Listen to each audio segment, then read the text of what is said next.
નેતાઓ અને કાર્યકરોને ચા પાણી અને નાસ્તો પીરસનારાને ભાજપે મહેસાણા મહાનગરપાલિકાની ટિકિટ આપી છે। મહેસાણા જિલ્લા ભાજપ કાર્યાલયમાં પિયુન તરીકે કામગીરી કરનારા રમેશ ભીલને તેમને 28 વર્ષની મહેનત અને સમર્પણનું પરિણામ મળ્યું છે। રમેશભાઈ છેલ્લા 28 વર્ષથી ભાજપ કાર્યાલયમાં પિયુન તરીકે કામગીરી કરી રહ્યા છે। હવે તેઓ મહેસાણા મહાનગરપાલિકાના વોર્ડ નંબર 13માંથી ભાજપના ઉમેદવાર બન્યા છે। રમેશ ભીલને ટિકિટ મળતા જ નેતાઓ અને કાર્યકરોએ તેમને શુભકામના પાઠવી। भारतीय जनता पार्टी हूँ छेल्ला 28 वर्षथी कार्यालय में पट्टावाळा तरीके सेवा आपू छूं અને પાર્ટીએ મને મારી પાર્ટીએ જે કદર કરી એ પાર્ટીનો હું આભાર માનું છું। આપણી ભારતીય જનતા પાર્ટીના મોવડી મંડળનો પ્રદેશ મોવડી મંડળનો બધાનો આભાર માનું છું। અમારા ગિરીશભાઈ રાજકોર સાહેબ, પછી મહામંત્રી ભગાજી, મહામંત્રી શુભમભાઈ શાહ, મહામંત્રી દાસ કાકા, પટ્ટાવાળા તરીકે મને ટિકિટ મળી એમાં મને પાર્ટીએ મારું બહુ સન્માન કર્યું ગણાય, મારી બહુ ગણના કરી ગણાય।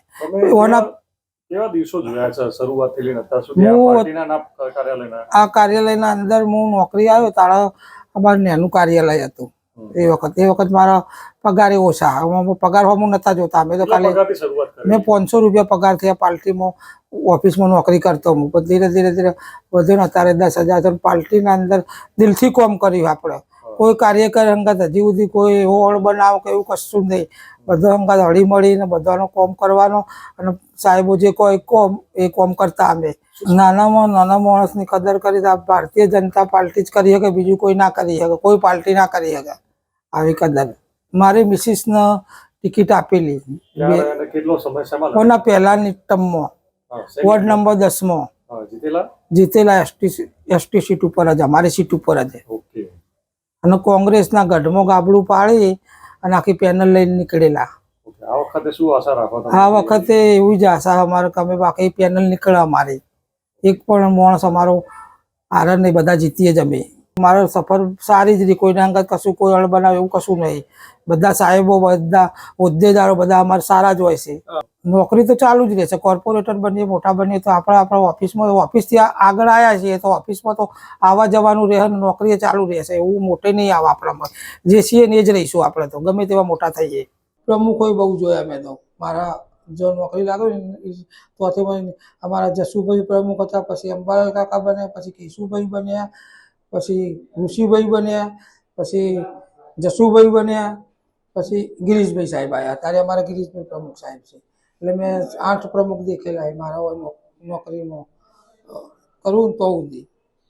કેવો અનુભવ થઈ રહ્યો છે એક પટ્ટાવાળાને ભારતીય જનતા પાર્ટીએ તમારી કદર કરી છે અને તમને ટિકિટ આપી છે? મને ટિકિટ આપી હું બહુ ખુશ છું કે હું જે કામ કરું છું એની મારા પાર્ટીએ મારી કદર કરી, કે હું દિલથી કામ કરું। મારે અહીંયા કોઈ એવું નહીં કામ કે તેમ મારા મનના અંદર આવે ને એ જ કામ કરું ને મારા બધા કાર્યકરોને ખુશ રાખવાના। કોઈ પણ કાર્યકર એમના કંઈક મને પાણી નહીં મળ્યું, મને ચા નહીં મળી, કોઈ કાર્યકરની કોઈ ફરિયાદ મારે ના આવે। ચોક્કસથી તમે હાલ ઉમેદવાર જાય છો, જીત્યા પછી તમારું શું સ્ટેન્ડ રહેશે? અહીંયા નોકરી ચાલુ રાખશો કે કોર્પોરેટર બન્યા પછી નોકરી છોડી દેશો? કોર્પોરેટર બન્યા પછી નોકરી તો ચાલુ જ રહેશે। આપણે ટાઈમ મળશે ને જો મિટિંગો બધું હોય તો આપણે હાજરી આપવાની હોય તો હાજરી તો આપવાની જ કોર્પોરેટર તરીકે, અને એ કોમ પતે એટલે આપણે આપણા કોમે લાગી જવાની। નોકરી તો કરવાની, નોકરી છોડવાની નહીં। ચોક્કસથી તેમનું કહેવું છે કે તેઓ નોકરી ચાલુ રાખશે। ફરી વખત બતાવી દઈશ કે આજ જે ઓફિસ છે તમે જોઈ શકો છો, અહીંયા તેઓ દરરોજ ચા બનાવતા હોય છે, તેમજ જે કામગીરી હોય છે તે કરતા હોય છે, નેતાઓની જે સેવા પણ કરતા હોય છે, પરંતુ આજે તેમને જે સેવાનું હોય છે તે ફળ મળ્યું છે અને તેઓ મહેસાણા મહાનગરપાલિકાની જે પ્રથમ ચૂંટણી યોજાઈ રહી છે કે જેમાં 52 જેટલા જે ઉમેદવાર હોય છે તે મેદાનમાં જોવા મળવાના છે, તેમાંથી એક જે ઉમેદવાર હોય છે તે રમેશભાઈ ભીલ જાહેર થયા છે, જેમની જે ખુશી હોય છે તે હાલમાં જાહેર કરી છે। કેતન પટેલ, ન્યૂઝ 18 ગુજરાતી, મહેસાણા।